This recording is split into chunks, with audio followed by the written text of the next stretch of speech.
Dobré ráno, good morning. Tak, můžeme? Dobré ráno, dnes čekáme první zasedání Rady AGRIFISH pod českým předsednictvím. Chci navázat na velmi dobrou práci v oblasti zemědělství a rybářství, kterou odvedla Francie, a tímto jí děkuji. Hlavním politickým tématem českého předsednictví je Ukrajina. Ruská vojenská agrese má na svědomí řadu tisíce nevinných lidských životů, miliony uprchlíků, ale také ohrožuje potravinové zabezpečení řady zemí. Očekávám, že s kolegy z ministerstev zemědělství jednotlivých členských států se budeme věnovat situaci na zemědělských trzích, ale budeme se také věnovat, jak se daří nová společná zemědělská politika, jak se daří příprava na toto téma. Good morning, ladies and gentlemen. Today we are going to hold the first Agri-Fish Council meeting under the Czech presidency. I wish to continue the fantastic work that the French presidency did, and I wish to thank the French presidency for all the efforts in the agriculture and fishing areas. The main political priority of the Czech presidency is Ukraine. The toll of the Russian military aggression in Ukraine is millions of refugees and thousands of innocent lives. Now it is also a threat to food security in certain areas in the world. I hope that together with my fellow EU ministers, we will focus on agricultural markets and the situation on these markets, as well as on the new CAP that will come into effect on the 1st of January next year. Očekávám, že Evropská komise nám dnes představí, jak budou jednotlivé strategické plány jednotlivých členských zemí postupně schvalovány, jaký časový harmonogram má představený, jak to vidí dále, protože všichni evropští zemědělci s napětím toto očekávají, protože se blíží další osevní sezóna. Rovněž budeme chtít slyšet, jak se postaví Evropská komise k jednotlivým výjimkám ze společné zemědělské politiky, po kterých volají jednotlivé členské země. I also expect that the European Commission will shed some light on the strategic plan approval process in the new CAP, including the time frame, because we need to know what's next for our farmers.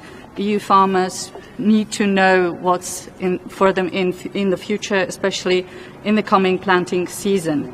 I'll be interested to hear what the Commission will tell us about the CAP exemptions that many EU countries have been calling for. Dalším zajímavým a důležitým tématem jsou pesticidy, snižování spotřeby pesticidů v Evropské unii. Evropská komise minulý měsíc představila návrh, jak postupovat v této oblasti, aby bylo dosaženo snížení o 50%. Jednotliví ministři z jednotlivých členských zemí řeknou, jaké mají představy k tomuto tématu, jaká vidí hlavní úskalí. A rovněž bude důležité, aby bylo navnímáno, že některé členské státy již učinili v této oblasti velice výrazný pokrok. The next topic we want to focus on are pesticides and the reduction of their use. The Commission last month came with a proposal of the 50% cut in the use of pesticides. I wish to hear my fellow EU ministers about what they think on the topic, what are their ideas, what challenges they see in connection therewith. Also, I believe it is essential to take into consideration the fact that some of the EU states have already made certain steps, taken certain steps and made some effort in this respect. A posledním tématem, které bych chtěl teď zdůraznit, je akvakultura. I vnitrozemské země, které mají rozvinutou sladkovodní akvakulturu, jako například Česká republika, toto téma vnímají velice intenzivně a důležitě. Samozřejmě akvakultura je hodně důležitým a citlivým tématem, zejména pro pobřežní státy. České předsednictví identifikovalo své priority, své představy a v naší oblasti, to znamená v zemědělství a rybářství, se můžeme posunout dopředu. A to zejména využíváním moderních technologií a aplikací udržitelných postupů. Předpokládám, že se dnes jako ministři zemědělství Evropské unie na těchto tématech shodneme. The last topic I want to mention is aquaculture, which is an extremely important topic also for landlocked states as the Czech Republic, where the freshwater aquaculture is very extensive. But it is of course a very sensitive and important topic for coastal states as well. Our Czech presidency has set out priorities and has certain ideas and solutions to propose in this respect so that the fisheries and the aquaculture can grow, including implementation of modern technologies and introduction of new sustainable solutions. I sincerely hope that today, together with my fellow ministers from the European Union, we will be able to come to an agreement in this respect. Děkuji a přeji hezký den. Thank you very much and have a nice day.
Good morning, how are you?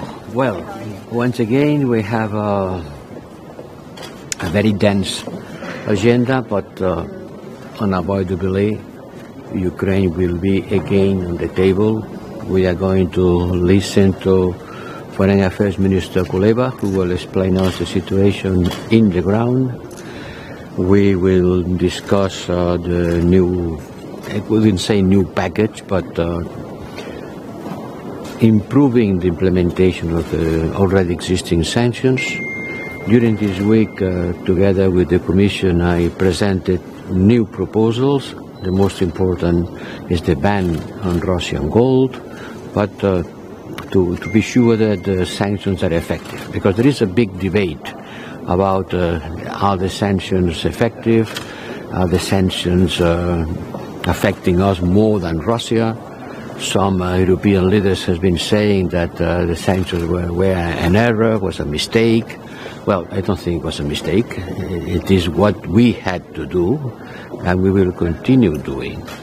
Some people say that, for example, that the ban on oil has increased the price of oil. Well, have a look at the graph of the prices. The prices of oil, since we adopted the ban on oil, has been decreasing. So I would like people to put a figure behind any argument. When they say something, it would be good that they look for evidence, because if not, everybody can say whatever they want. Look at the graph, you will see that the price of oil now is at the same level that before the war, at the same level that in February. With the war, it increases a lot, and when we adopted the ban, it started decreasing. So how can I say, how can someone say that it has been the ban who has increased the price of oil? They don't have eyes, they don't look to the graphs, they don't consider figures, facts.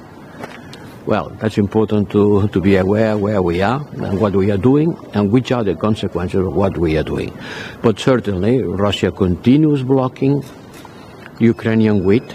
They are burning it, they are destroying it, and they continue performing a war of attrition, bombing indiscriminately any kind of civilian infrastructure, killing innocent people. This is something it's a tragedy. So we'll see how do we continue supporting Ukraine. We will discuss to increase the military support to Ukraine. I'm sure the ministers will reach a political agreement about that. Then we will discuss about Latin America, which is too much far away. We'll discuss how to improve our relationship and how to deblock the trade agreements that are still pending for years. Those days we have been deblocking important things. We have deblocked the starting of the adhesion negotiations with North Macedonia and with Albania. This is a historical moment. After so many years of waiting with the status of candidate without nothing happening, the final vote on the North Macedonian Parliament has opened a door, and tomorrow the Intergovernmental Conference will launch the process of negotiation. Long-awaited process. This is a good news. We don't have a lot of good news. This is a good one. I hope it's going to increase our engagement with the Balkans. So, Balkans, North Macedonia, Ukraine, increasing military support, improving the implementation of the sanctions with a new proposal from the Commission and the High Representative, both as a joint proposal. We'll talk about digital diplomacy also, but I think the important thing continues being Ukraine. We don't have to forget about Ukraine. On Ukraine, or specifically in Germany, all eyes are on Nord Stream 1 now. Is this actually a good way to impose further sanctions and to strengthen existing ones? Look, there are different things. We know that Russia can use the gas as an arm against us. And in fact, they have already been doing that, have been decreasing the gas supply. And on Wednesday, the Commission will discuss the prospects of the gas supply, but one thing is one thing and another thing is another thing. We are not going to stop supporting Ukraine and putting sanctions on Russia. What happens? There is a risk, certainly there is a risk of the energy supply. Everybody knows. And not today, but on the following day, the Commission first and after the Council will be preparing all the plans in order to be able to face any possible situation. Are you afraid of sanctions? One by one. I cannot answer if you talk 10 persons at the same time. Sanctions, you just mentioned that some people do not look on graphs and statistics. Could you give us another example? You just mentioned the oil price, but are there other examples to see how Russia is targeted? Have a look at the data of the Russian economy. Have a look at how the number. As weak as some expected. Well, have a look at the production data. How many cars? How many engines, how many electrical appliances have been produced in Russia since the starting of the sanctions? Have a look at the data. I can advise you to have a look at the blog post I published in my blog with all the data that you wanted to know about the performance of the Russian economy, and you will see the big toll that the Russian economy is paying for it. At what point do we... Someone else?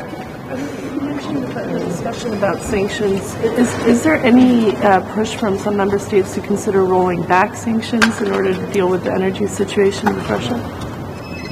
No.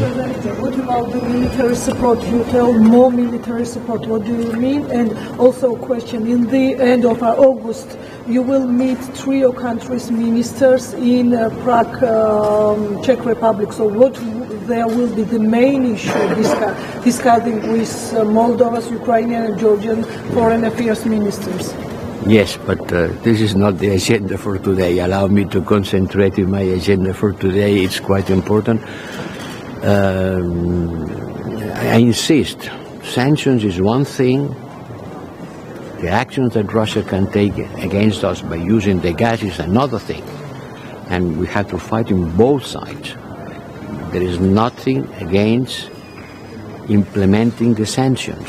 We will continue implementing the sanctions. We have to have a strategic patience, a strategic resilience. It's not going to finish one day, 1 week, 1 month. It has to be continuing, applying every day, looking at how does it work, closing the loopholes, surveying what other countries does. This is the job, no? It's not just announcing the sanctions. Then you have to go and to implement it. And it's quite an important job to do. How hopeful are you there will be a deal this week on unlocking grain exports from Ukraine? That's what's been a big concern to don't think about this. I haven't understood the word. How hopeful are you? Sorry, I've got something wrong.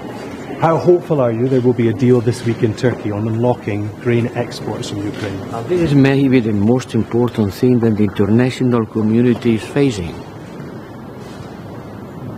The most worrisome thing is the lack of food in many countries around the world. And there is not food because Russia is blocking the export of Ukrainian grain. We are doing whatever we can in order to export this grain through other ways, through the solidarity lanes, through the Black Sea, through Romania, Bulgaria, but that's not enough. So I hope, and I think I have a hope, that this week it will be possible to reach an agreement to deblock Odessa and other Ukrainian ports. The life of more than 1,000, tens of thousands of people depends on this agreement. So it's not a diplomatic game.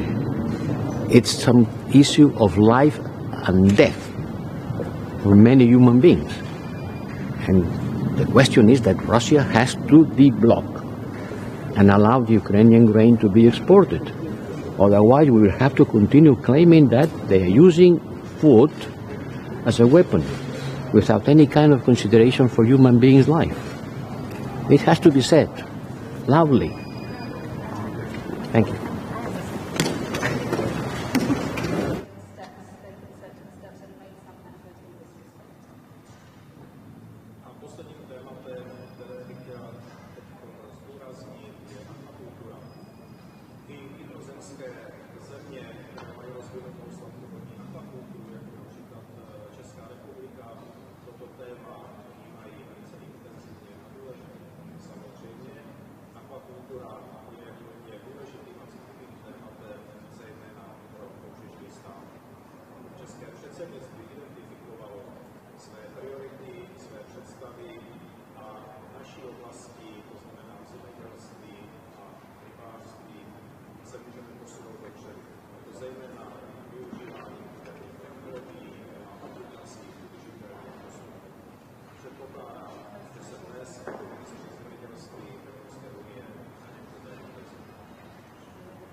sladkovodní akvakulturu, jako například Česká republika, toto téma vnímají velice intenzivně a důležitě.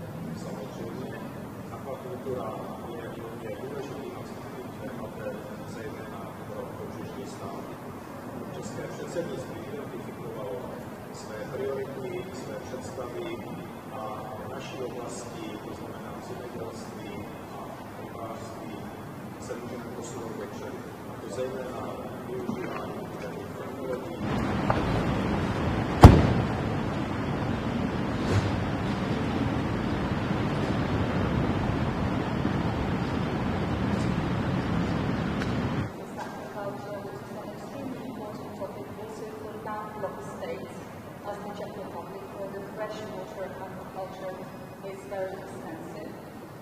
It is of course a very sensitive and important topic for coastal states as well.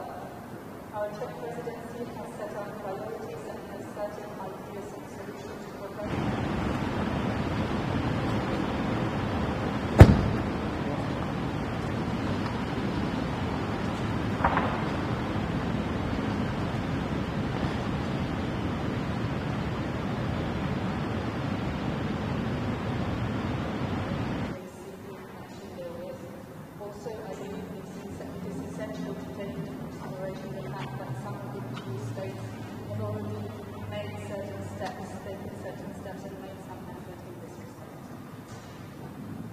Posledním tématem, které bych chtěl teď zdůraznit, je akvakultura.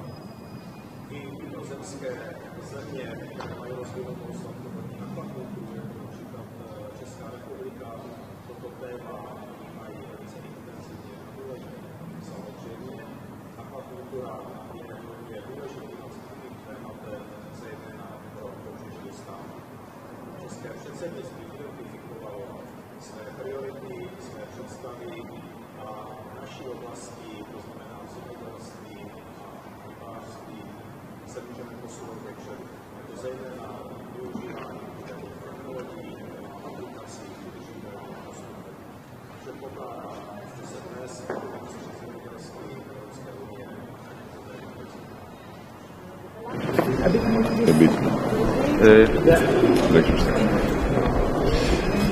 Θα ήθελα καταρχήν να δηλώσω την ευχαρίστηση της ελληνικής κυβέρνησης γιατί αύριο επιτέλους θα λάβει χώρα εδώ στις Βρυξέλλες η πρώτη διακυβερνητική με την Αλβανία και την Βόρεια Μακεδονία.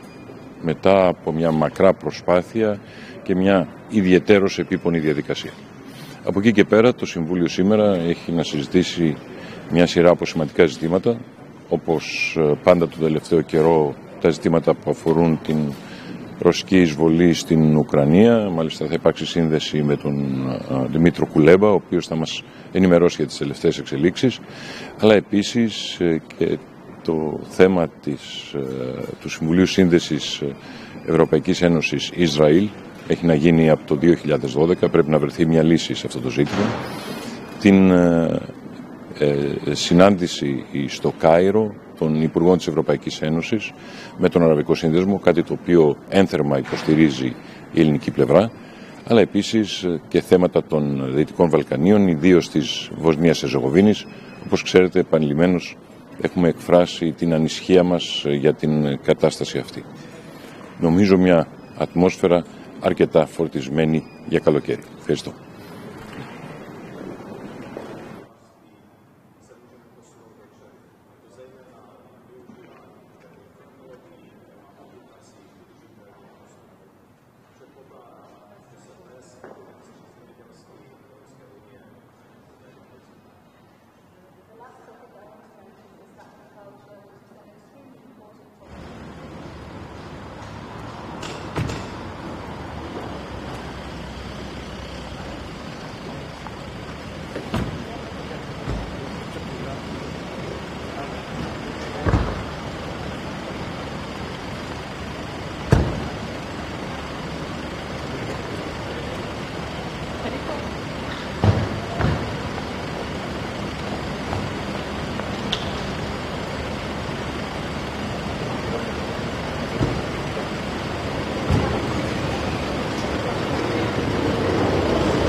Ah, ja.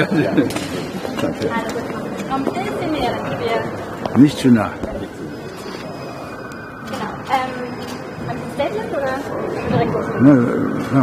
Eine Frage. Ich muss ja. Ist das die Woche, wo man neue Sanktionen verabschieden sollte oder nachbessern sollte, gerade wenn am Donnerstag alle auf Nord Stream 1 schielen? Also ich glaube, wir haben alles vorbereitet, was diese Sanktionen angeht. Ich weiß ja auch, dass wir mit Sanktionen die Welt nicht verändern, aber ich glaube, wir müssen auf dieser Linie bleiben, die wir eingeschlagen haben. Es geht ja jetzt weiter um Personen, Politiker aus Russland vor allem, aber auch Kollaborateure aus der Ukraine. Und es geht auch um einige Entitäten, also auf Deutsch glaube ich Business Units, wie das heißt. Das ist das eine. Ich bin überzeugt, dass wir Ende der Woche das auch bis Ende der Woche hinbekommen. Die Vorarbeit ist gemacht, aber heute Abend direkt nach der Sitzung der Minister werden die Botschafter daran arbeiten. Das Zweite ist, ja, wir müssen natürlich dieses, was wir eingeschlagen haben, diese Linie müssen wir beibehalten. Wir dürfen nicht stocken. Die Linie ist, dass wir mit den Sanktionen Putin dazu zwingen wollen, an den Verhandlungstisch zu kommen und wenigstens Einschränkungen machen, was seine Mittel angeht, um Krieg zu führen. Das müssen wir beibehalten. Aber Sie wissen, Sie haben nächsten Donnerstag angeschnitten, also Gas oder nicht Gas in Europa, Hunger oder nicht Hunger in vielen Teilen der Welt, Afrika, anderswo. Normalerweise müsste man ja mit den Mitteln der Diplomatie, mit der UNO versuchen, das hinzukriegen, aber das war immer möglich in normalen Zeiten. Wir sind nicht in normalen Zeiten. Wir sind in einer Zeit, wo die Dschungelgesetze zählen, wo die Gesetze des Stärkeren zählen, wo mit militärischen Mitteln vorgegangen wird, sogar ohne Verluste, was Hunger angeht. Das ist ganz, ganz schlimm. Putin zerstört die Getreidefelder und auch Getreidereserven in der Ukraine. Und ich hoffe, dass die Welt einsieht, überall auf allen Kontinenten einsieht, mit welchen Mitteln er vorgeht. Das ist, glaube ich, auch für eine Sinneswandlung muss auf verschiedenen Kontinenten kommen.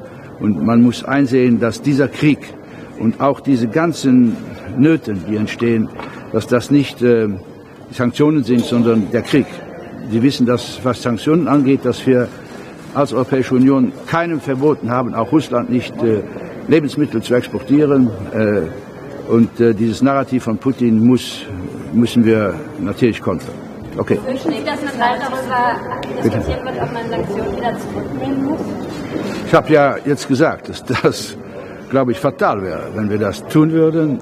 Wir müssen auf dieser Linie bleiben. Das ist unsere Glaubhaftigkeit, die auf dem Spiel steht. Und wir haben, ich habe das klar jetzt gesagt, es gibt keine Sanktionen der Europäischen Union, die Länder hindern, auch Russland nicht, Lebensmittel zu exportieren. Okay? Warum schlägt dieses Narrativ so durch, dass die Europäische Union teilweise Getreideexport?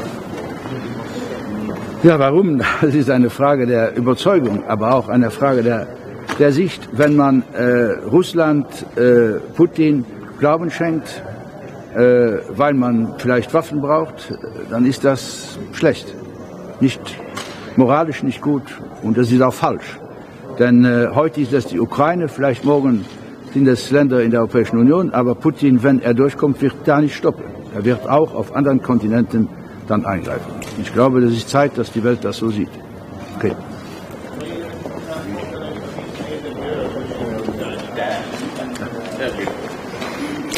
Well. Det har blivit svårare, men det går fortsatt och det är oerhört viktigt. Överlag har ju EU varit imponerande när det gäller snabba och kraftfulla åtgärder mot Ryssland. Nu är det viktigt att vi fortsätter med det. Vi måste ha lika stor uthållighet som Ukraina och som Ryssland i det här fruktansvärda kriget. Vi pratar om ett sjunde eller paket 6,5 eller vad man nu ska kalla det, bland annat guld. Är det ett bra paket på gång?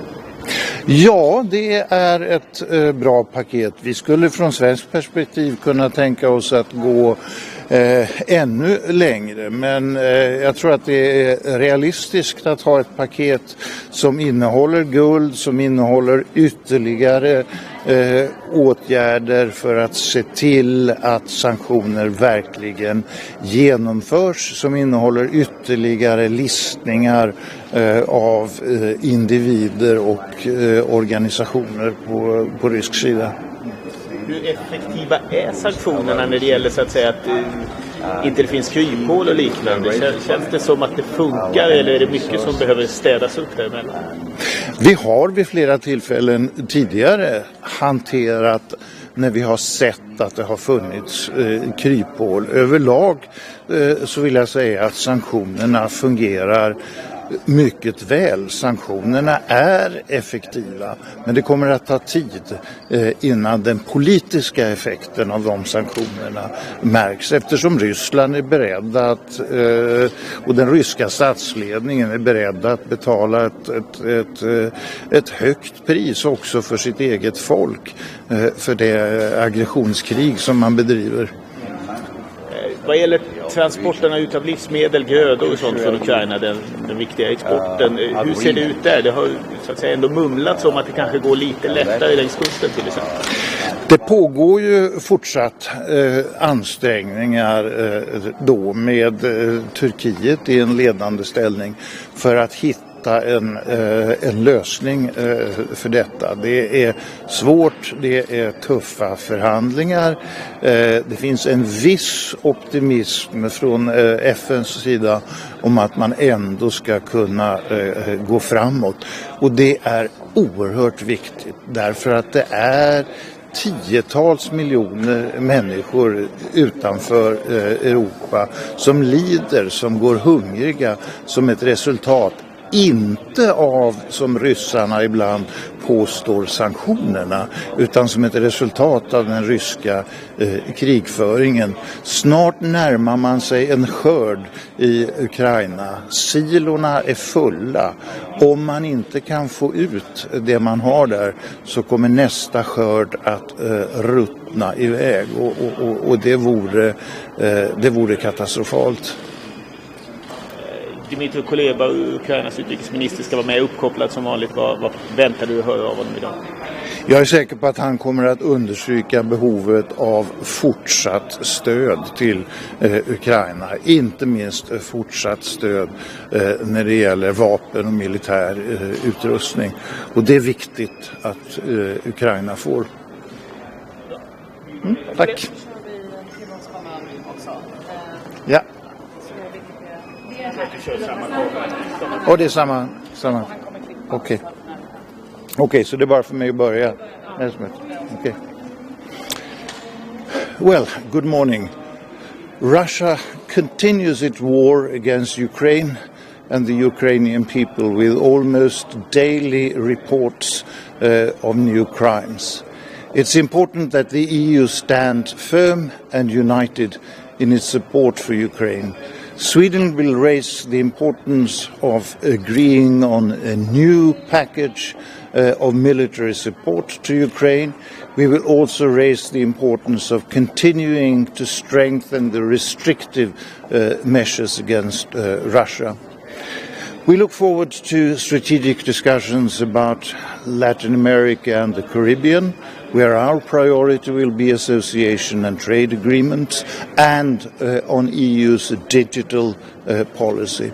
On current affairs, we will raise our concerns over developments in the Great Lakes region and also concerns about recent reports from Ethiopia, including on atrocities against the Amharas. We will express our support for the holding of a long overdue Association Council meetings with Israel, which will be an opportunity both to discuss how to strengthen cooperation and also to raise problematic issues such as settlement expansion. Thank you. Morgen. So, yeah, thank you. So, Russia's aggression against Ukraine is unfortunately still the main topic of our discussion, and we need to continue providing assistance to Ukraine and at the same time boost our resilience. It is key to diversify our energy sources and get Ukrainian grain to countries that need it. Croatia is ready to contribute to both tasks with its capacities, LNG terminal and Adriatic ports to transport grain. I will mention again the situation in Western Balkans, and we have to invest in the political process that is fundamental for stability of the region, and crucially agreement on electoral high quality reform in Bosnia and Herzegovina, which is important for future of candidate status. We also need to stand against revisionist narratives and campaign in support of the region, which is exploited by other actors. We will also discuss our relations with Latin America, and here I will stress the important role of our diasporas, including the Croatian one. And I will also support plans to step up our engagement with Israel. So, thank you very much.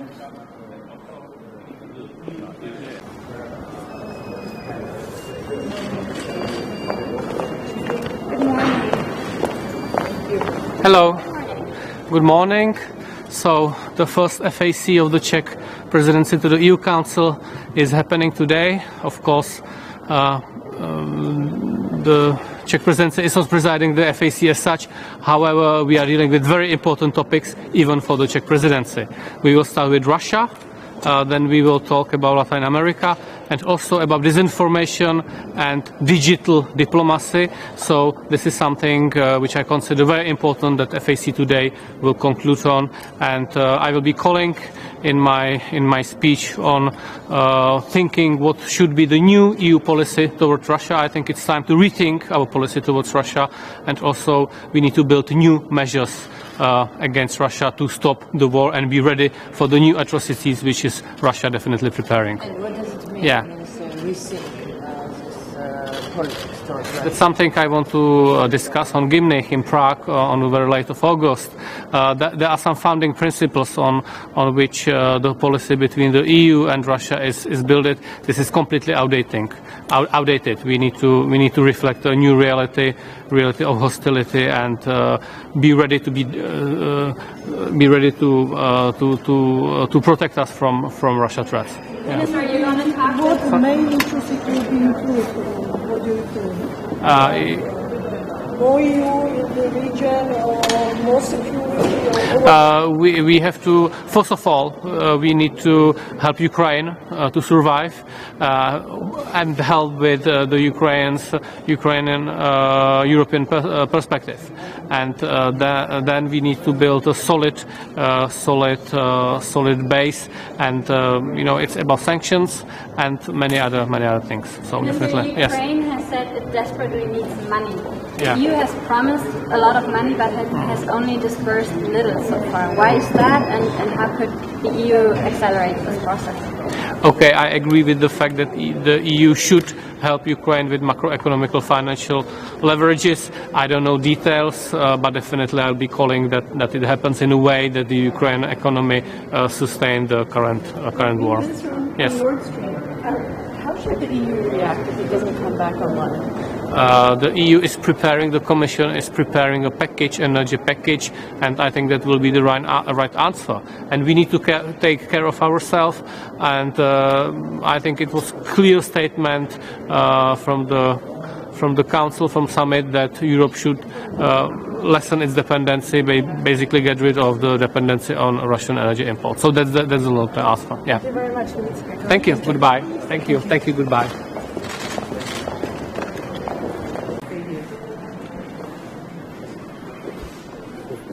Good morning. I'm really happy to be here at the Foreign Affairs Council today.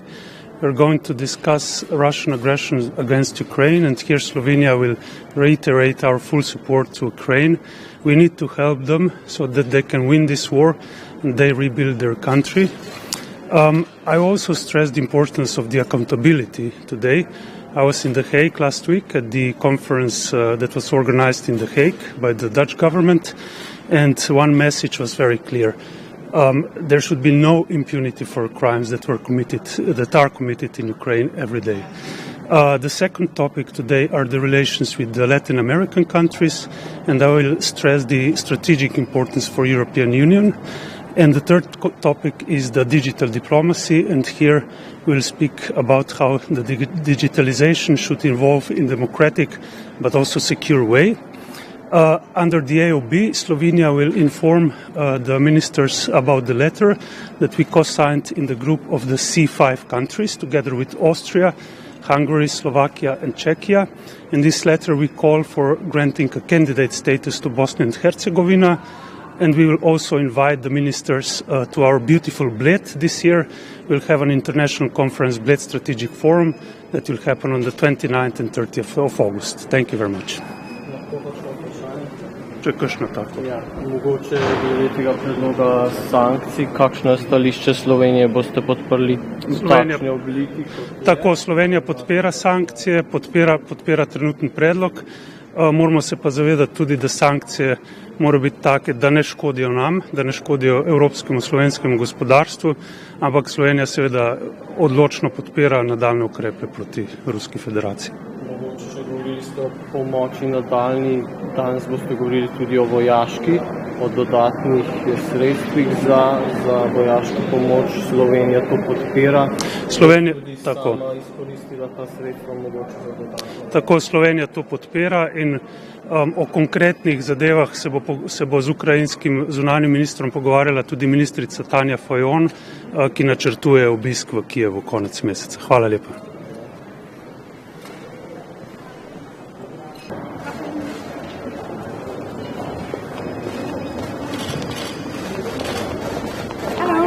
Guten Morgen. Wir werden heute beginnen mit dem Thema des russischen Angriffskriegs auf die Ukraine. Es geht darum, zu signalisieren, dass wir auch langfristig an der Seite der Ukraine stehen. Russland setzt darauf, uns zu zermürben, und dem setzen wir ganz klar europäische und transatlantische Geschlossenheit entgegen. Wir werden uns dazu auch mit dem ukrainischen Außenminister Kuleba unterhalten und nochmal klar machen, dass wir die Ukraine unterstützen, sowohl wirtschaftlich, politisch, aber auch mit militärischen Mitteln. Dazu gehört auch die 5. Tranche der europäischen Friedensfazilität für weitere Waffenlieferungen. Außerdem werden wir natürlich dazu beitragen, dass es auch um die Zurechtziehung, um die Accountability in der Ukraine, dass es da vorangeht. Hier werden wir diverse internationale Organisationen unterstützen und auch Moldau dabei unterstützen, mit dieser Krise klarzukommen. Wir werden ferner heute uns mit dem Thema Lateinamerika und Karibik auseinandersetzen und auch hier die Kooperation intensivieren. Das ist uns sehr wichtig, genau wie auch das Thema der digitalen Diplomatie, wo wir als Bundesrepublik eine sehr engagierte Rolle einnehmen und wollen, dass wir hier die regelbasierte Ordnung des Internets insgesamt auch global voranbringen. Finally, maybe some words in English on a very, very important topic, namely the historic vote in the Parliament of North Macedonia regarding the accession process and the protocol that was signed yesterday between North Macedonia and Bulgaria. We are very happy that this historic step can now be taken, and that tomorrow I will have the chance to attend the first intergovernmental conferences with Albania and North Macedonia. This is really a great step forward, and Germany is a staunch supporter of the accession process of these countries and the Western Balkans as a whole to the EU. Eine Frage zu den Sanktionen. Sieht man dann jetzt so langsam mal einen Effekt oder muss man sich auch irgendwann fragen, ob man vielleicht mal wieder welche zurücknimmt? Wir sehen ganz klar, dass die russische Wirtschaft sehr stark getroffen ist von den Sanktionen. Es gab darüber ja auch Beratungen in Moskau gestern. Wir sehen auch vor allen Dingen, dass zentrale Wirtschaftsbereiche, die Flugindustrie zum Beispiel, dass sie da nicht vorankommen. Und deshalb ist es sehr wichtig, dass diese Sanktionen aufrechterhalten werden. Und wir werden heute auch hier in der EU darüber beraten, wie die Wirksamkeit der Sanktionen und die Umsetzung eben verschärft werden kann. Darum geht es bei dem nächsten Sanktionspaket. Sie haben die Accountability angesprochen. Das US State Department hat Informationen darüber, dass bis zu 1,6 Millionen Ukrainer deportiert wurden. Haben Sie diese Zahlen auch? Verfolgen Sie das? Was ist da der Stand im Auswärtigen Amt? Das sind alles wichtige Fragen, denen genau im Rahmen dieser Prozesse eben nachgegangen werden muss. Yes. What are the plans we made in Germany if Nord Stream 1 doesn't come back online? Well, we are getting ready for all sorts of scenarios. We are prepared. We have, from day one of this government, really done everything to become independent from Russian gas. We have built up now renewable energies, energy efficiency, and we are prepared for all kinds of scenarios. Thank you. Thank you. Minister. Yeah, that would be great. Oh. Thank you so much. I'm sorry. Hello, I'm fine. How are you? Well, good morning. I would like to say that since the Brussels is leaving for vacations, it's a good opportunity to be reminded that Russian troops have no plans to take 3 days from further attacking Ukraine. And therefore, I'm very happy that today we will be discussing further financial contributions to Ukraine for it to be able to purchase additional weapons. And the weapons that we managed to provide, that our transatlantic partners managed to provide to Ukrainians, this is what helped Ukrainians to stop the all-out attack on its territory. This is what allowed to regain the control of Snake Island. This is what will probably allow Ukraine to renew the grain shipments from the port of Odessa. So if anything that needs to be continued, this is weapon deliveries. And anybody who can do that, obviously this is the main industrial countries of the Western world, they have to step up with their deliveries. Talk about weapons, but Ukraine is also calling for more money. The EU has promised macroeconomic financial assistance, but has only disbursed very little. Why is that, and how could you accelerate that process? Well, I'm not sure what kind of problems are miring the quicker disbursements of money, but currently as the disbursements stand, almost half of the money that has been disbursed to Ukraine has been given by the Americans. It's a good question to us Europeans because the war is happening on the European continent. And we're very thankful that America has stepped up with its not only just weapon deliveries, but also with the financial assistance. But it's when we're talking money, I think that we truly can do more in order to at least to match up what was given by the Washington.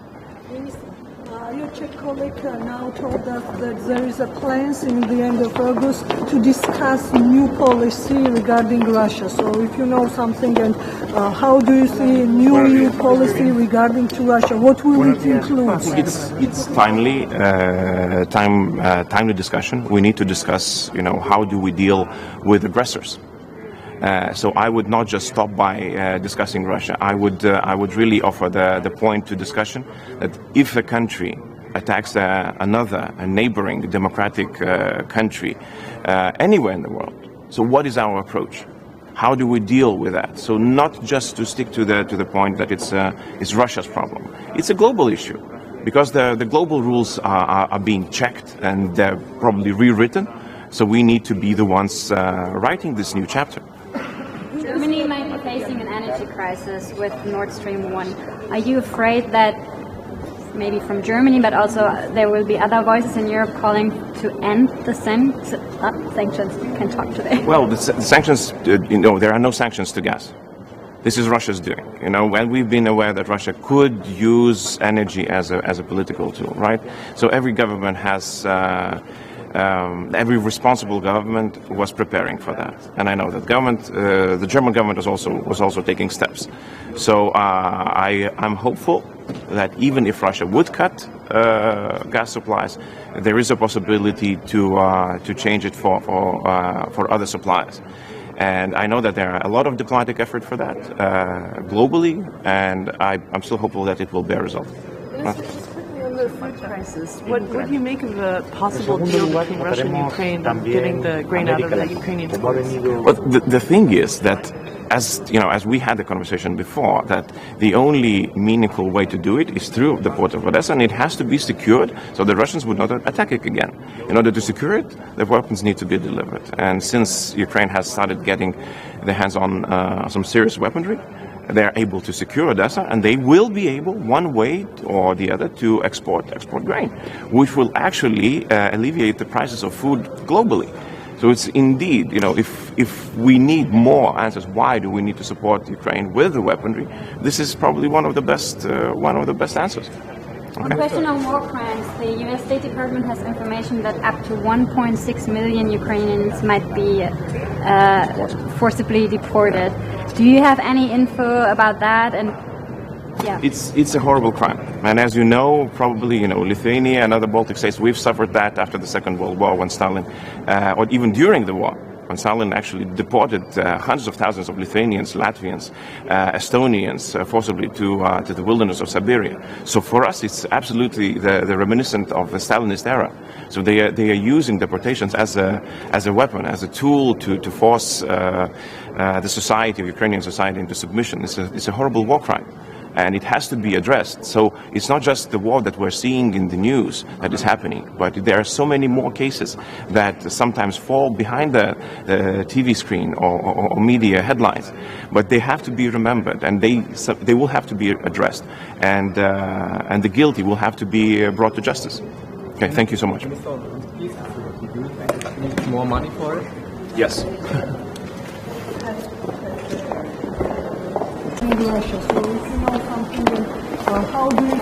Buenos días, ¿aquí estoy bien? Buenos días. Buenos días, acudo al Consejo de Ministros de Asuntos Exteriores de la Unión Europea, donde tendremos 3 puntos fundamentales. El primero, la situación en Ucrania, donde vamos a seguir discutiendo la mejor forma de apoyar el esfuerzo militar del ejército de Ucrania para preservar su soberanía, su integridad territorial, su libertad, su democracia, y en ese sentido habrá una discusión en torno a un nuevo tramo del Fondo Europeo para la Paz, que financia material militar, que España apoyará, y estamos hablando de una cantidad que probablemente ronde los 500 millones de euros.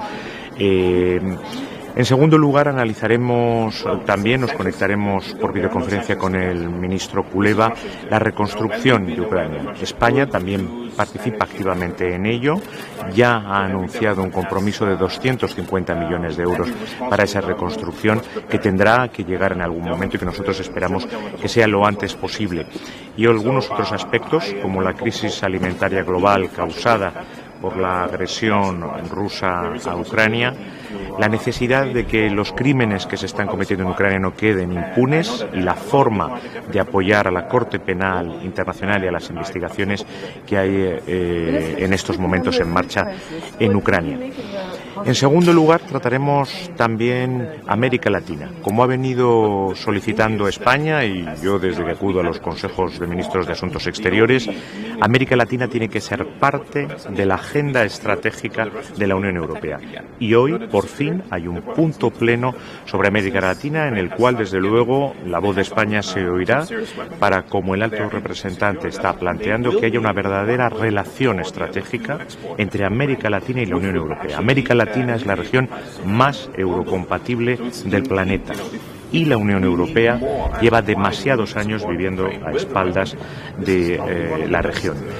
Analizaremos también la propuesta de la presidencia de la CELAC Argentina de realizar en octubre una reunión ministerial CELAC-Unión Europea, que por supuesto nosotros apoyamos, y esto lo hacemos también con una mirada a más largo plazo. En 11 meses España tendrá la presidencia del Consejo de la Unión Europea y por supuesto América Latina estará en el centro de esa presidencia, y esa relación Unión Europea-CELAC tiene que ser una parte muy importante. Y hay un tercer punto, el de la diplomacia digital, donde analizaremos la mejor forma de que la acción exterior de la Unión Europea participe de las tecnologías digitales y de todos esos aspectos colaterales sobre nuestra seguridad, nuestra economía y los derechos de los ciudadanos, y la mejor forma de protegerlos y de promoverlos. Habrá algunos puntos, digamos, más específicos, como la posibilidad de reunir el Consejo Unión Europea-Israel después de 10 años. España es favorable a esa reunión, y aunque no es un punto esperable del debate, sí quiero felicitarme por ese acuerdo entre Bulgaria y Macedonia del Norte para desbloquear la posibilidad de la adhesión. Mañana se va a celebrar la primera conferencia intergubernamental. Quiero felicitar a Macedonia del Norte, país que España ha mostrado su apoyo para su entrada en la Unión Europea. También quiero subrayar y agradecer a Bulgaria por su flexibilidad, y por fin se abre un camino que siempre ha apoyado España y que creemos que va a dar estabilidad a los Balcanes, y al mismo tiempo va a abrir la posibilidad de una ampliación a una serie de países que llevan mucho tiempo cumpliendo con los requisitos y los estándares que la Unión Europea les pedía. Puedo aceptar, si quieren, una pregunta, porque tengo que ir corriendo al Consejo. Respecto al conflicto de Ucrania, el alto representante ha dicho que también, aunque no está en el orden del día, van a hablar lógicamente de las sanciones, que ponía no las sanciones nuevo paquete, sino ese refuerzo del sexto paquete que se presentó el viernes. ¿Hay algún país que defienda el dar un poco, si no un paso atrás, un freno en las sanciones por la amenaza energética que parece cada vez más inminente, que aquí en Bruselas desde luego preocupa cada vez más? No veo a ningún país que plantee el ir atrás o al frenar. Efectivamente, hoy no debatiremos las sanciones como tal, pero seguro que estará en nuestras conversaciones de una forma u otra, y hay un séptimo paquete que, digamos, se está preparando. En él podemos prever que haya nuevos individuos y nuevas entidades sancionadas, que también hay un análisis de los 6 paquetes anteriores, cómo podemos mejorarlos para evitar elusiones a esas sanciones.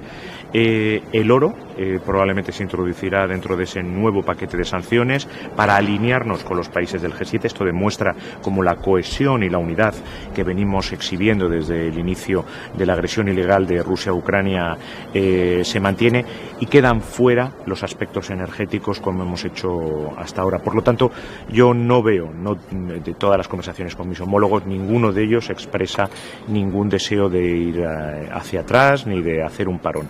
Lo que estamos haciendo es una reflexión de cómo ser más eficaces, con el mismo objetivo que tuvimos el primer día que hablamos de sanciones: que la paz regrese a Ucrania, que los soldados rusos vuelvan dentro de las fronteras de la Federación Rusa, de donde nunca debieron de salir. Muchas gracias.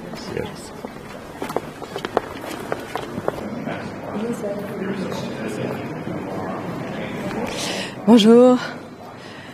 Voilà. Dit is mijn eerste raad buitenlandse zaken en het is heel belangrijk van dit moment gebruik te maken om mijn eerste contact te leggen met mijn Europese collega's.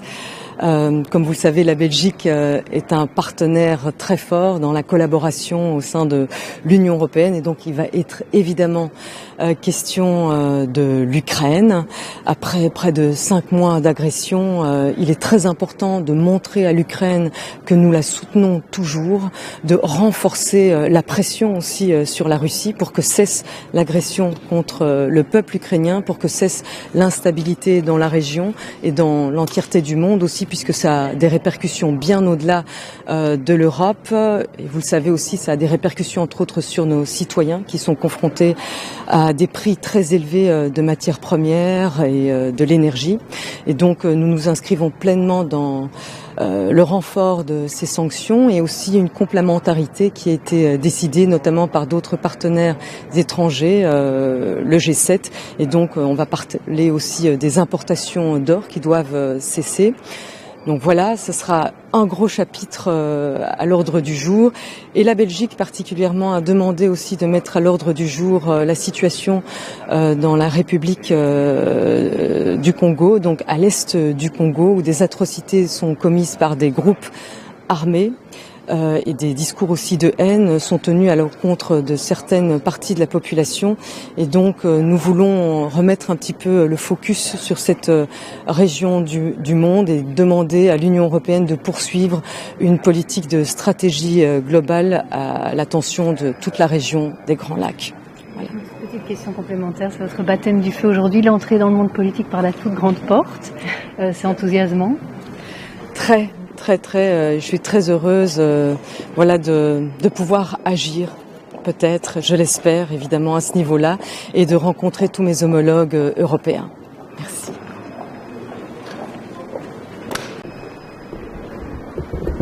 Good morning. Today we will have another important discussion on the effects of the war of Russia against Ukraine, together with the Foreign Minister of Ukraine, Mr. Kuleba. It is the first discussion of this kind at the level of the foreign ministers after the historic decision of the Council at the end of June to grant candidate status to Ukraine, so it is very important. So we will discuss today, and we think it is very important to discuss today, how we can help Ukraine to do reforms under the current conditions of war in Ukraine, because, as you know, the opinion of the Commission on the 17th of June, which proposed the granting of the candidate status, also established a number of benchmarks, so Ukraine has to do reforms, and under the current conditions this is a challenge.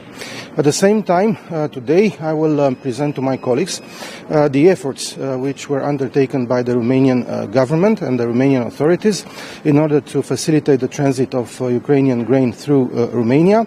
According to the figures that we have, by now around 2.7 million tons of grain from Ukraine already transited Romania.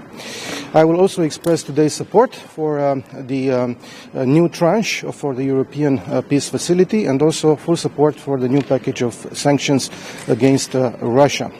Sometimes I hear voices in Romania or elsewhere which are propagating willingly or unwillingly narratives of the Russian propaganda by asking, why are you helping Ukraine and the Ukrainian citizens?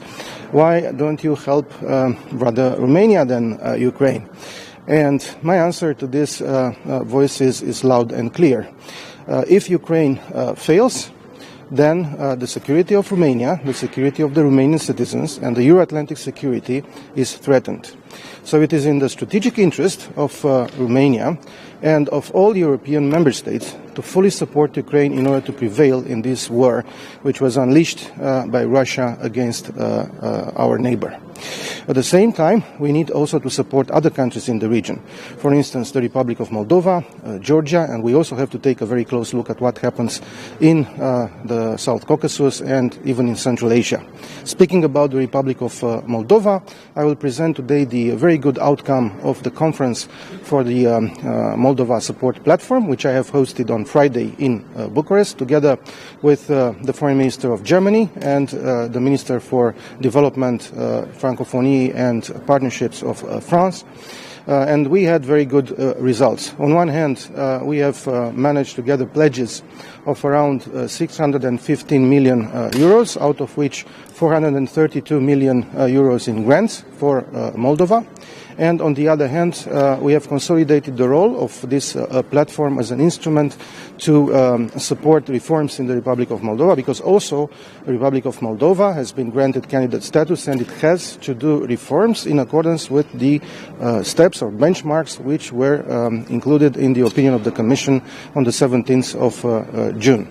Then, of course, we will discuss about very important aspects related to digital diplomacy and the relationship between EU and Latin America and Caribbean, which are very important. So I'm looking forward to the very substantial discussions of today. Thank you.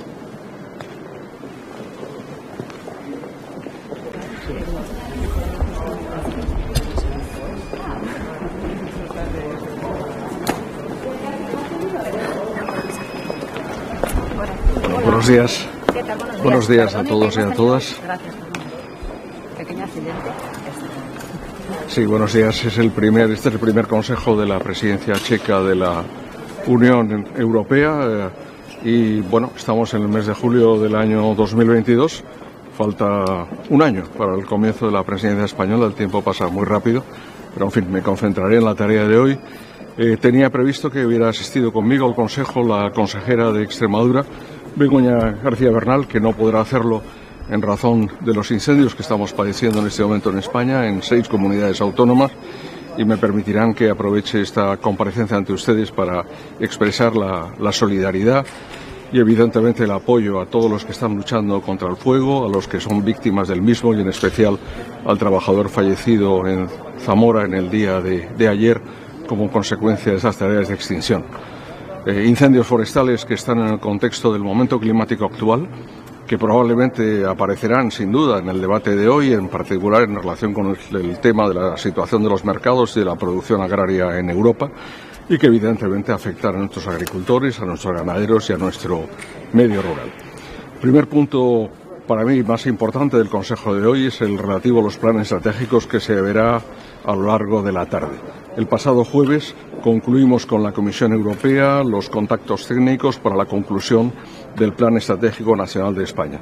Ha sido una discusión larga, fructífera, muy positiva, como consecuencia de la cual el jueves pasado, como decía, jueves 14, nos autorizó la Comisión al envío definitivo del plan. En el día de hoy esperamos que la Comisión Europea, el comisario Wojciechowski, nos confirme la aprobación política del plan, que después tiene que seguir una serie de trámites administrativos en el seno de la Comisión, del Colegio de Comisarios, y, según nuestra información, podría estar concluido este mismo verano. Por tanto, día muy importante, hoy, aprobación política, anuncio del primer paquete de países que formamos parte y esperamos y deseamos formar parte del mismo. Pero, en fin, dejo la cuestión para esta tarde y para la intervención del comisario. Segundo punto, la situación de los mercados agrarios.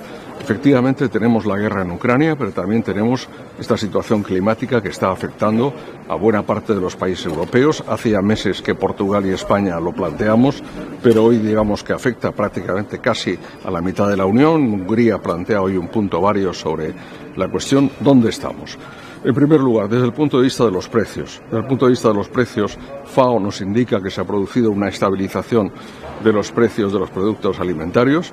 Aún así, estamos 40-60% por encima de las cifras de hace un año. Se combina, evidentemente, con los precios elevados de la energía, lo cual tiene una consecuencia sobre el mercado de los fertilizantes y no es ciertamente una situación favorable desde todos los puntos de vista. Una vez más lo diré, no hay un problema de abastecimiento, pero tenemos un problema de precios en el seno de la Unión como consecuencia de toda esta situación. Desde el punto de vista de los cereales, por ejemplo, y en relación con la situación climática, habíamos previsto en España una cosecha de aproximadamente 20 millones de toneladas. Nos vamos a situar en una horquilla entre 17 y 18 millones de toneladas, precisamente como consecuencia de ello. Recordarán que habíamos pedido de la Comisión y habíamos logrado una flexibilización de los barbechos. Habíamos incrementado la superficie de cultivo. Por desgracia, a pesar de ese incremento, tanto en cereales como en oleaginosas, no vamos a tener una mayor producción como consecuencia de las altas temperaturas, particularmente en los meses de mayo y de junio. En ese contexto también, y desde el punto de vista del funcionamiento de los mercados, y se celebra, han estado ustedes con mi colega el ministro ALBARES hace un momento, hay un Consejo de Asuntos Exteriores, la iniciativa piloto que lleva a cabo España junto a Francia, a Luxemburgo y a Polonia de traer cereal del territorio de Ucrania está ahí, la estamos desarrollando. Evidentemente es una más de esas iniciativas que han llevado a cabo en una situación que es muy difícil, que es difícil para los ucranianos, pero que es difícil también desde el punto de vista del abastecimiento. Ayer teníamos noticia por los medios de comunicación de unas acciones absolutamente inaceptables de ser ciertas, y parece que lo son, por parte de cargueros rusos y cargueros sirios que estarían robando cereal procedente de Ucrania y transmitiéndolo y sacándolo a partir de Crimea nos parece absolutamente inaceptable bajo todos los puntos de vista y evidentemente estamos intentando responder a esa situación, cosa que no es fácil. Hubo la semana pasada, como saben ustedes, contactos en Turquía de cara a facilitar el tema. Sé que los ministros exteriores van a hablar sobre ese tema también en el curso del día de hoy. De todas formas, el abastecimiento desde el punto de vista de la producción de pienso en España está absolutamente asegurado. Hemos diversificado las fuentes, se está comprando básicamente a Estados Unidos, a Canadá y a Brasil, por tanto no tenemos un problema de abastecimiento. Y finalmente, en este punto de mercados, voy a hacer referencia a reiterar lo que pedimos 16 Estados miembros el mes pasado, es decir, que se flexibilicen las llamadas BECAM 7 y 8, esto es, los barbechos y la rotación de cultivos de cara a asegurar la producción en esta campaña. Tercer punto de discusión, en mi opinión importante del día de hoy, la propuesta de la Comisión en materia de productos fitosanitarios y la utilización por parte de la agricultura. Como saben ustedes, en el Pacto Verde hay en las propuestas de la Comisión una reducción del 50% de los productos fitosanitarios y también en particular de aquellos plaguicidas y de aquellos productos químicos que tengan un mayor efecto secundario fuera de la producción agrícola propiamente dicha. La Comisión está proponiendo una propuesta de reglamento, antes era una directiva, como ustedes saben, y en este punto nos parece un punto absolutamente fundamental. Muy probablemente iniciamos la discusión hoy con la presentación de la Comisión, pero no me extrañaría nada, dada la importancia del dossier, que en este procedimiento de codecisión del artículo 189 entre Consejo y Parlamento concluyera en presidencia española. Es decir, la presidencia española, como saben ustedes, es la última que podrá concluir dosieres legislativos antes de las elecciones del año 2024 y evidentemente esto nos va a llevar un tiempo muy importante de discusión. Tres aspectos en mi intervención que quiero subrayar. Primero, transparencia. Para saber qué objetivos tiene cada Estado miembro es necesario que el contenido de la propuesta, particularmente del artículo 5, se concrete de forma muy clara. Hay elementos técnicos tremendamente complejos y que tendremos que discutirlos bilateralmente con la Comisión y también con el conjunto de los Estados miembros. Segundo aspecto, las zonas sensibles. España es un país que tiene muchas zonas declaradas como Natura, Red Natura. Evidentemente ocurre también con otros países miembros. Creemos que la preservación del medio ambiente y de nuestra Red Natura es fundamental, pero tenemos evidentemente que tener en cuenta la compatibilidad y los usos agrarios y ganaderos que son necesarios también para la actividad económica y en definitiva para la supervivencia de nuestras zonas rurales.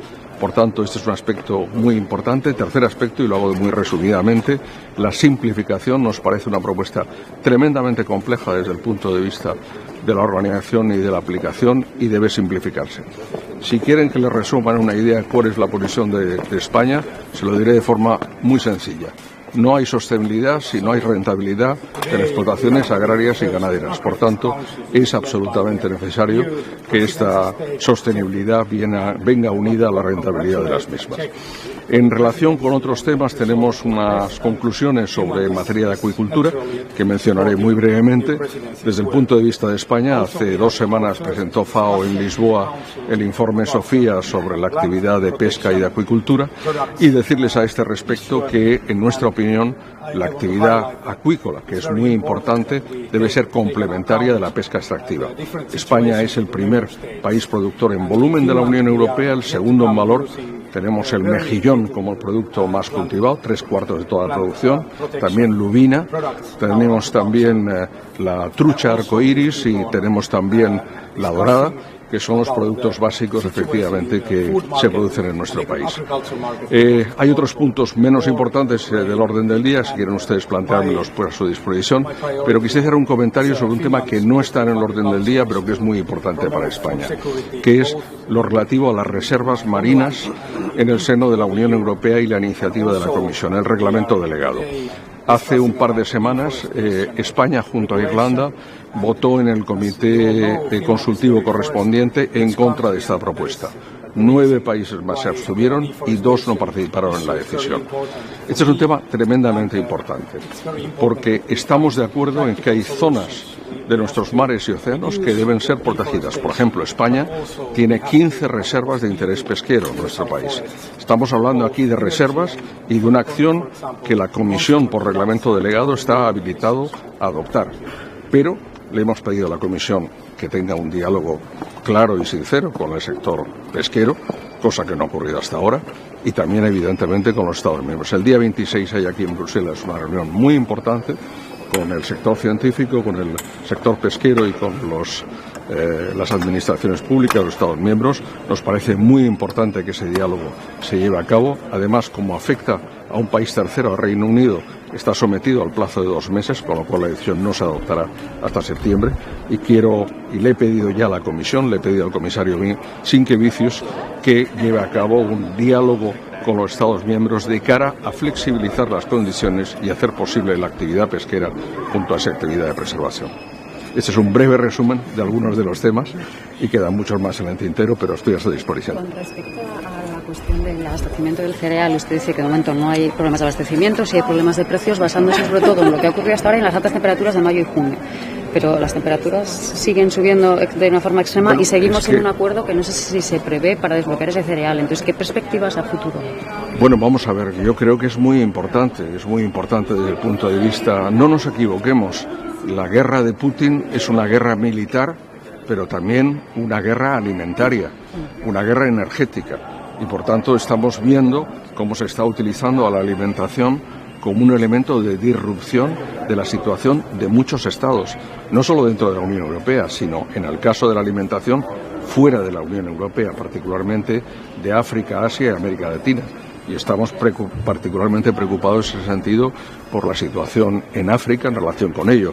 Como decía antes, no hay un problema UE, no hay un problema de la Unión Europea, pero sí que hay países donde se encuentran en situación muy difícil. Estoy pensando en Egipto, en Túnez, en Líbano, en Senegal, en países del África subsahariana a este respecto. ¿Qué posibilidades hay?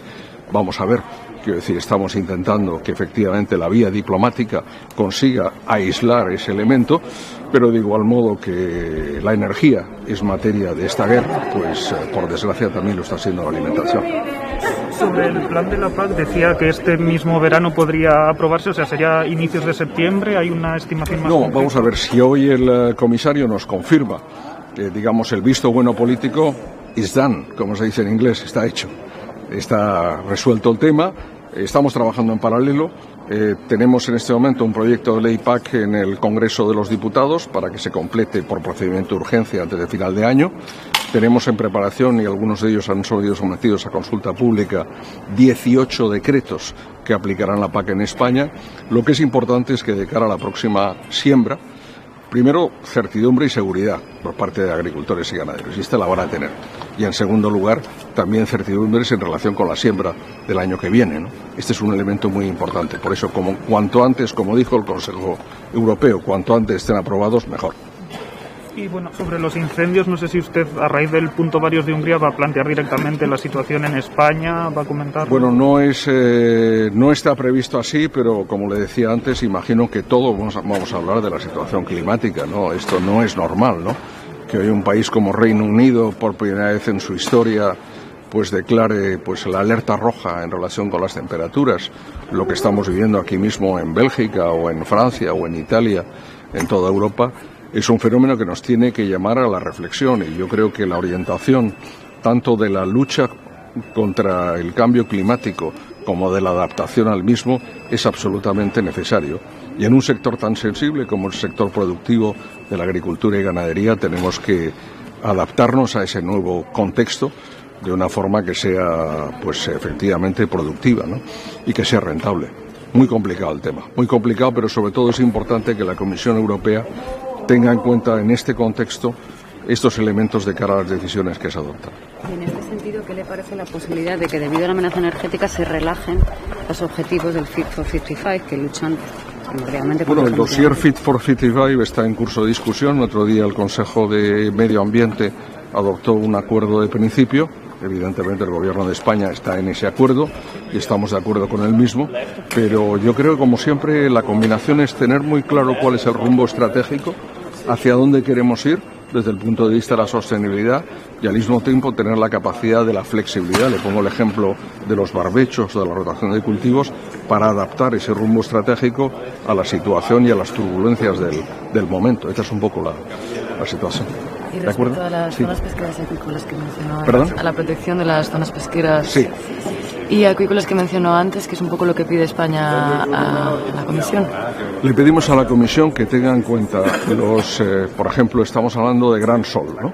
Hace 2 siglos que los pescadores españoles están en Gran Sol. Gracias a su trabajo, buen trabajo, las condiciones marinas se han respetado. Efectivamente, desde el punto de vista de todos los fondos marinos y de su situación. Si hubiera habido cualquier actividad que hubiera esquilmado, no estaríamos ahí.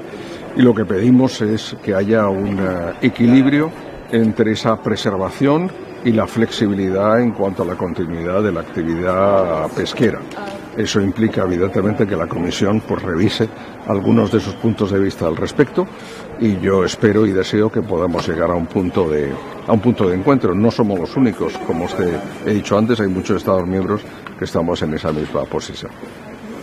Y sobre las derogaciones a la PAC, ¿se espera una respuesta de la Comisión hoy sobre rotación Vamos a verlo, porque el comisario fue quien planteó el mes pasado en Luxemburgo la pregunta, y le contestamos 16 Estados miembros que queríamos efectivamente esas flexibilidades.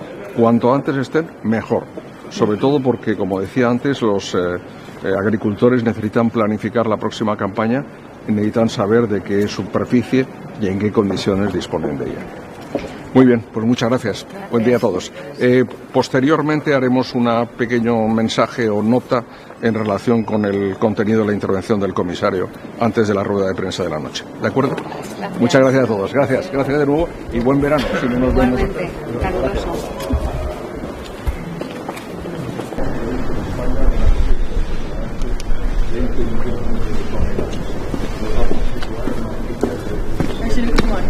Guten Morgen.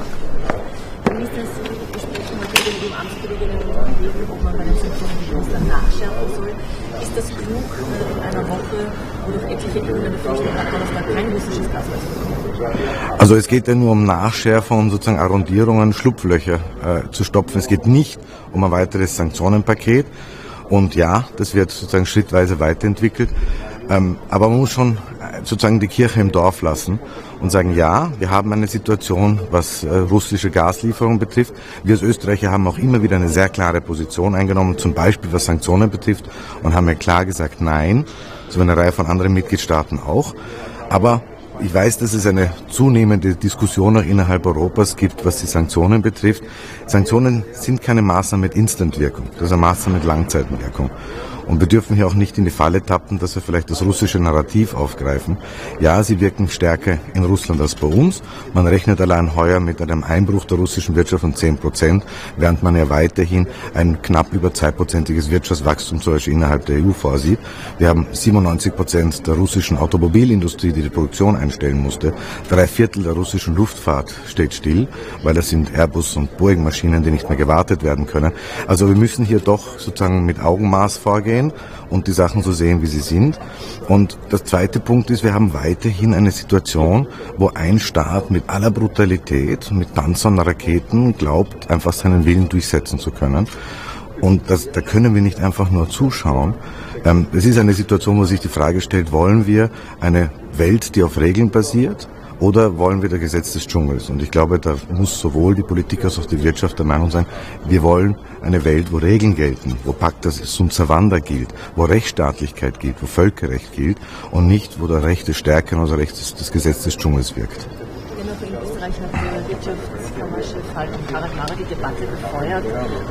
Kurz zusammengefasst, wie leidensfähig ist Europa, beziehungsweise welchen Schaden ist die EU bereit, auch in Kauf zu nehmen für sich, für die Bevölkerung, für die Wirtschaft? Haben Sie mit ihm darüber gesprochen, beziehungsweise wie ist Ihre Antwort darauf? Also es war immer ganz klar, erstens Punkt 1, es ist verständlich, dass man sozusagen hier diskutieren muss. Das ist ganz klar. Und wir als Österreicher haben von Anfang gesagt, wir wollen Sanktionen, die Russland treffen und nicht wie ein Bumerang auf uns zurückfallen. Wir haben aber auch gewusst, dass es schmerzhaft wird. Das haben wir von Anfang an sehr klar kommuniziert. Und ich glaube, bis jetzt ist das auch gelungen. Stichwort zum Beispiel Gas. Da gab es ja früher schon eine Debatte, das müssen wir abdrehen. Und wir haben uns klar so eine Reihe von anderen Mitgliedstaaten hingestellt und gesagt, nein, das kommt nicht in Frage, weil das würde stärker auf uns zurückfallen. Hier müssen wir realistisch sein, auch wenn es vielleicht in der Emotion nicht angenehm ist. Und genauso gehen wir bei anderen Maßnahmen vor und schauen uns das jedes Mal im Detail an. Wir wollen Maßnahmen, die Russland treffen, dort wirken. Und das ist uns, glaube ich, bis jetzt gelungen. Aber ja, natürlich hat das eine Wirkung auf uns. Russland ist ein wichtiger Handelspartner. Wir sind für die Russen wichtiger als Handelspartner als umgekehrt. Es ist ein wichtiger Lieferant von natürlichen Ressourcen wie Erdöl und Erdgas. Aber jetzt sage ich einmal umgekehrt, was ist die Alternative?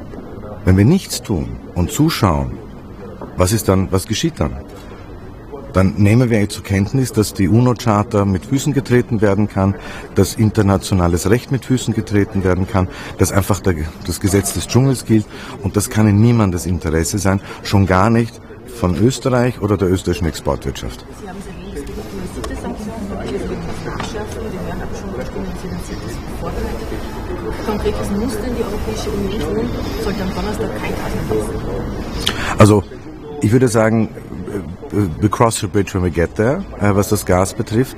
Und wir müssen einfach hier mit Augenmaß weiter vorgehen. Ich glaube, wir müssen jetzt einmal abwarten. Die Sanktionen wirken langfristig und sie wirken. Wir lassen und dürfen uns doch bitte nicht ins Boxhorn jagen lassen vom russischen Narrativ, die da sagen, es bewirkt überhaupt nichts, wir spüren gar nichts. Das stimmt ja nicht. Allein schon die Massenbewegung außerhalb von Russen, die das Land verlassen. Wir haben hunderttausende Russen, die in die Türkei, nach Georgien, in die Golfregion, in die Golfstaaten ziehen. Das ist ja für sich schon ein klares Signal, dass offenbar die es sich leisten können, zumindest die eigenen Söhne und Töchter in Sicherheit bringen, die sozusagen die Füße in die Hand nehmen. Und das ist, glaube ich, eine klare Sprache, dass die Sanktionen wirken. Und das müssen wir einfach strategisch langen Atem zeigen. Wir müssen jetzt Nerven bewahren und das braucht Zeit, das ist schmerzhaft. Aber wir haben bisher so gut und so geeint agiert. Achten wir jetzt darauf, dass wir uns nicht jetzt auseinander dividieren lassen, weil es ist zu befürchten, und das sehen wir jetzt schon, das wird keine Situation sein, die über Nacht vorbeigehen wird. Das wird ein langer, mühsamer, schmerzhafter Abnutzungskrieg werden. Aber deswegen dürfen wir nicht glauben, dass wir jetzt stillschweigend zur Tagesordnung wieder zurückkehren können.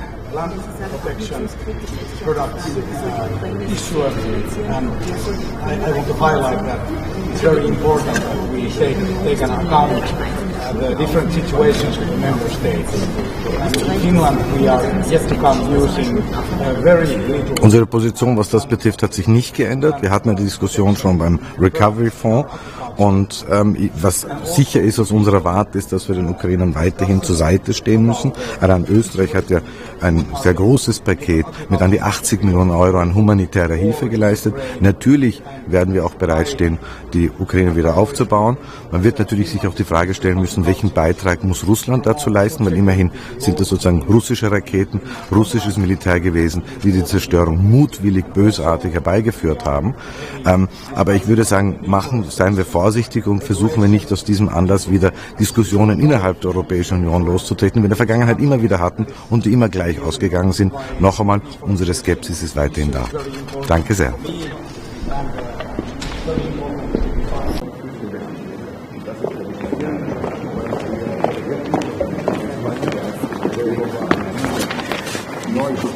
So, today we are having the first Agrifish Council, which is led by the new presidency state, Czech, and I want to congratulate Czech for the presidency and wish all the best. And Finland is naturally supporting new presidency's work. And also we have our first discussion in the council about the plant protection products issue, and I want to highlight that it's very important that we take an account the different situations of the member states. And in Finland we are yet to come using very little plant protection products in our agriculture. And also we keep on discussing about the situation in the food market and agriculture market because of the horrible war in Ukraine. And my priority as a Finland's Ministry of Agriculture is to promote food security both in my homeland and in all the Europe. And also we are today discussing about the deforestation regulation, and as we all know, Finland is a very forest-rich country, and that is the reason why the deforestation issue is very important for me. And it's very important that we find practical solutions. We have to reduce the deforestation, but also we have to have a possibility to use our forests for both energy and for example, consumer products and all the new innovations. Thank you.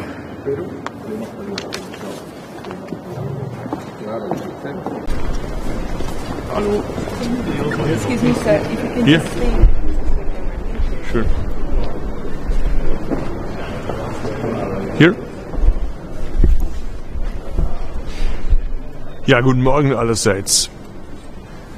Erstmal freuen wir uns, dass Tschechien, ein befreundetes Land, die Ratspräsidentschaft übernimmt. Ich habe schon vor 2 Tagen mit meinem tschechischen Amtskollegen NEKULA gesprochen, ihm alles Gute gewünscht und zugesagt, dass wir, die Bundesrepublik Deutschland und mein Haus, das Bundesministerium für Ernährung und Landwirtschaft, ihn maximal unterstützen wird und mithelfen wird, dass die tschechische Ratspräsidentschaft eine erfolgreiche Ratspräsidentschaft wird. Wir wollen den heutigen Tag aber auch nutzen, unseren Freunden in Frankreich zu danken für ihre Zeit während der Ratspräsidentschaft. Mit dem französischen Kollegen fliegen wir anschließend zusammen nach Deutschland. Ich freue mich, dass wir uns dann morgen in Berlin zusammen unterhalten werden über das, was Deutschland und Frankreich zusammen noch machen werden. Ein anderes Thema, das uns eigentlich auf jedem Rat beschäftigt, ist der verbrecherische Krieg von Wladimir Putin und Russland gegen die Ukraine. Auch der heutige Tag wird wieder ein Tag sein, wo wir unsere Solidarität deutlich aussprechen werden. Ein Thema, das uns alle beschäftigt im Zusammenhang mit der Ernährungsproblematik ist, wie können wir helfen, dass möglichst viel möglichst viel Getreide aus der Ukraine raus kann. Es geht da um die Solidaritätskorridore, für die sich Brüssel einsetzt. Ich will aber sehr deutlich machen, dass ich nicht glaube, dass dieses Suchen nach Wegen hier und da das Problem löst, denn das führt dann zu anderen Problemen, nämlich dass die Preise steigen, dass nur ein Teil raus kann und wir natürlich auch zum Beispiel in Rumänien, in Polen die eigene Ernte haben, die dazukommt. Das heißt, wir müssen auf die Tagesordnung setzen das Thema permanente Alternativrouten.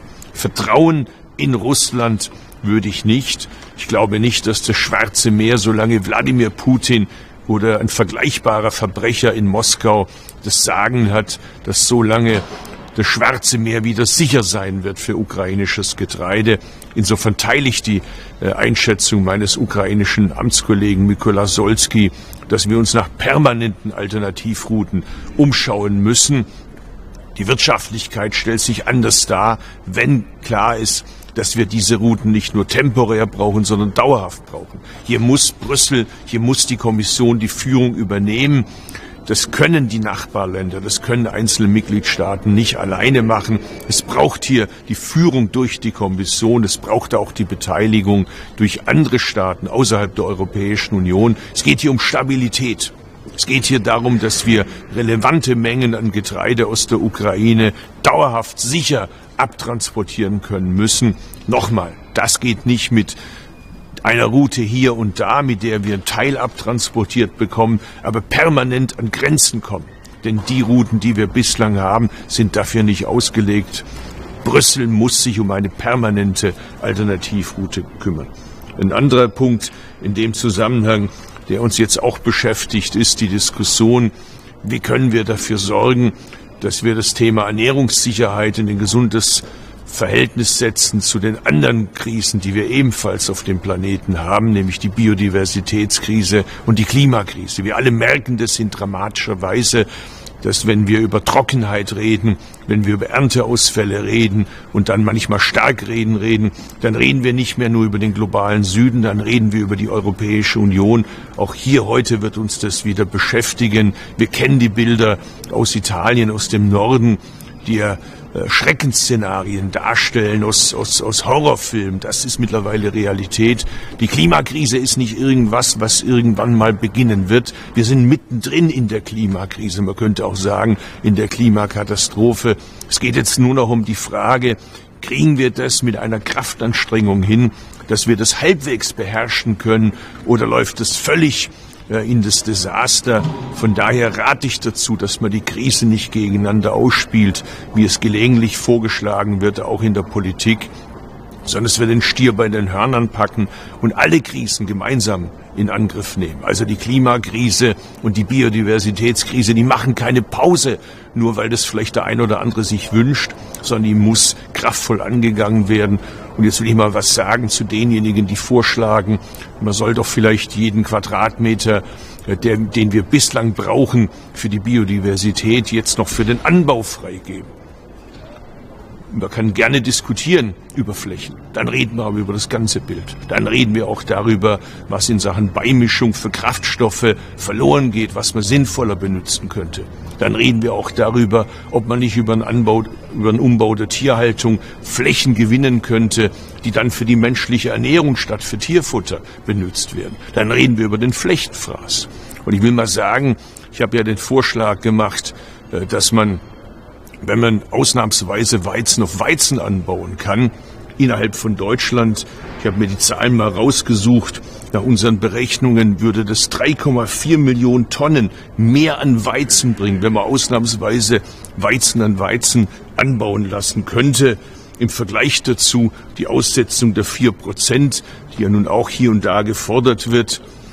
Eine Stilllegungsfläche würde innerhalb der gesamten Europäischen Union nur 3,6 bis 5,3 Millionen Tonnen bringen. Damit ist, glaube ich, alles gesagt. Also wer es jetzt wirklich mit den Fakten aufnimmt, hat da, glaube ich, einen klaren Hinweis, wo man wirklich was erreicht, wenn es einem um die Sache geht. Wem es allerdings um Ideologie geht, hat natürlich andere Wege, die er dann gehen kann. Die Entscheidung liegt bei der Kommission. Wir werden es in jedem Fall uns anschauen und dann prüfen und auf der Grundlage entscheiden. Letzter Punkt. Tiertransporte haben wir gemeinsam mit den Kollegen und Freunden aus Dänemark, Belgien, Niederlande und Schweden auf die Tagesordnung gesetzt. Es geht hier um das Thema Tierschutz bei Tiertransporten. Wir haben da zum Teil skandalöse Bilder, die unsere Bevölkerung zu Recht empören. Wir schlagen vor, dass man auf maximal 8 Stunden geht und die Ausnahmen da eben künftig nicht mehr ermöglicht. Das ist schon sehr viel, 8 Stunden. Deshalb hoffe ich, dass uns die Kollegen da folgen und die Kommission auch da entsprechend vorangeht. Wir wollen auch ein grundsätzliches Verbot bei bestimmten Langstreckentransporten. Wir glauben, dass das ein guter Kompromiss ist, den wir da vorschlagen, und hoffen, dass sich da jetzt endlich was bewegt und die Kommission das Recht in unserem Sinne entsprechend umbaut. Herzlichen Dank. Haben Sie überhaupt noch Hoffnung, dass es bei der Blockade der ukrainischen Häfen zum Getreideexport zu Lösungen kommt? Oder wenn Sie jetzt schon sagen, Russland kann man nicht vertrauen, lieber andere Wege finden, ist der Zug abgefahren? Also es gibt ja die Verhandlungen in der Türkei. Ich glaube nicht, dass da viel dabei rauskommt, denn das stützt sich ja auf ein Wort von Putin. Das Wort von Putin ist das Papier nicht wert, auf dem es steht. Wer an das Wort von Putin immer noch glaubt, der kann auch an den Weihnachtsmann glauben oder an den Osterhasen glauben. Das ist ungefähr genauso seriös und genauso faktenbasiert. Es ist einfach Schwachsinn auf gut Deutsch. Herr Putin hat immer gelogen. Er hat gelogen in Tschetschenien, er hat gelogen in Georgien, er hat gelogen in der Ostukraine, er hat gelogen bei der Krim. Also wer daran noch glaubt, dem kann man einfach nicht helfen. Schlicht und ergreifend. Ich verstehe die Ukraine, dass sie sagt, dass das kein Weg für sie sein kann. Das ist, solange Russland imperiale Absichten hat, und die hat es ja nun ganz offensichtlich, Herr Putin sagt es ja offen, ich meine, ich verstehe es immer gar nicht, warum man nicht Herrn Putin einfach liest und manche irgendwie Wahrsagerei betreiben über Herrn Putin, anstatt einfach ihm zuzuhören. Er sagt ja, was er möchte. Nur manche wollen es halt im Westen nicht lesen, leider, und folgen lieber ihren Wunschvorstellungen über Herrn Putin, statt, wie gesagt, Herrn Putin zuzuhören. Ich glaube, dass wir da gar nicht schlecht sind, was wir bislang erreicht haben. Von den ursprünglich 5 Millionen Tonnen über das Schwarze Meer haben wir jetzt bis zu 2 Millionen Tonnen. Aber zur Ehrlichkeit gehört auch, zu welchem Preis. Die Preise sind deutlich höher. Ein Teil landet nicht da, wo es eigentlich landen sollte, im globalen Süden, sondern innerhalb der Europäischen Union. Nicht alles davon ist mittlerweile Getreide, weil natürlich auch die Ukraine schauen muss, wie kriegt sie die Dinge erlöst. Der Preis für Weizen in der Ukraine ist verfallen. Das sind alles Kollateraleffekte davon. Darum will ich nochmals deutlich machen. Das ist nicht zu lösen, indem die Nachbarländer da allein gelassen werden. Wir brauchen die Suche nach einer permanenten Alternativroute und die Ukraine ist bereit, das hat mir mein Kollege Mykola Solski ausdrücklich nochmal bestätigt, auch Garantien zu geben für Mindestmengen an Weizen. Das heißt, es könnte Win-Win für beide Seiten sein. Und wenn es dann eben eine permanente Alternativroute ist, dann stellt sich die Frage der Wirtschaftlichkeit ja ganz anders. Während, wenn man eine Route für 2-3 Jahre macht, ist es eine andere Wirtschaftlichkeitsfrage, wie wenn man eben eine permanente Alternativroute zum Schwarzen Meer sucht. Von daher rate ich dazu, dass die Kommission da die Führung übernimmt. Ich kann mir vorstellen, dass auch andere Länder ein Interesse daran hätten, sich daran zu beteiligen. Es geht hier um Stabilitätsfragen. Wir wissen aus dem Arab Spring, dass neben Korruption, dass neben Menschenrechtsverletzungen, dass neben schlechter Regierungsform eben auch das Thema die Folgen der Klimakrise und gestiegene Brotpreise auch ein ausschlaggebender Aspekt waren. Von daher ist das Thema Suche nach permanenten Alternativrouten für ukrainisches Getreide im übergeordneten Interesse. Das ist nicht nur das Interesse von Polen, von Rumänien, die dürfen wir da nicht allein lassen. Das kann auch die tschechische Ratspräsidentschaft nicht alleine machen. Das ist auch ein bisschen zu viel für die Schultern des deutschen Agrarministers. Da müssen bitte schon alle mit anpacken. Ich höre immer viel Zustimmung, wenn ich das sage. Alle nicken und keiner macht was. Fühlt man sich da manchmal machtlos? Ich habe manchmal das Gefühl, die logischen, einfachen Vorschläge sind diejenigen, die am schwierigsten umzusetzen sind. In diesem Sinne, frohes Schaffen. Danke.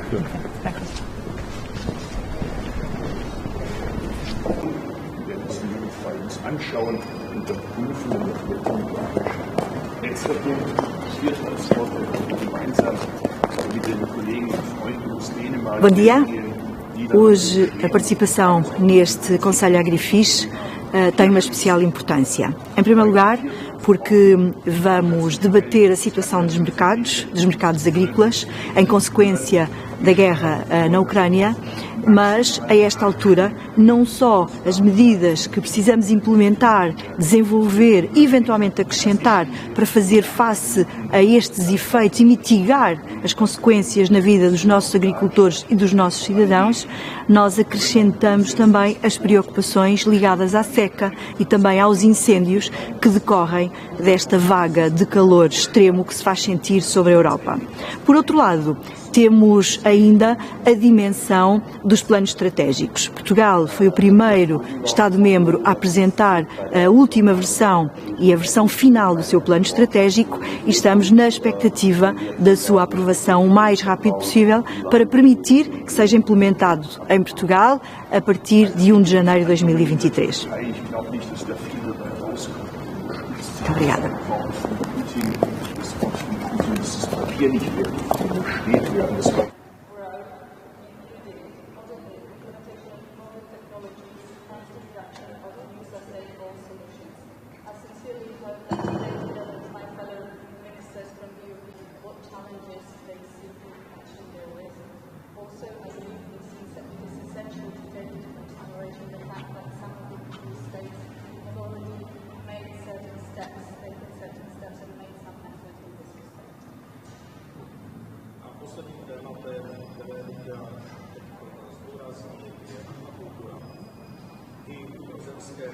Země, které mají rozvinutou sladkovodní akvakulturu,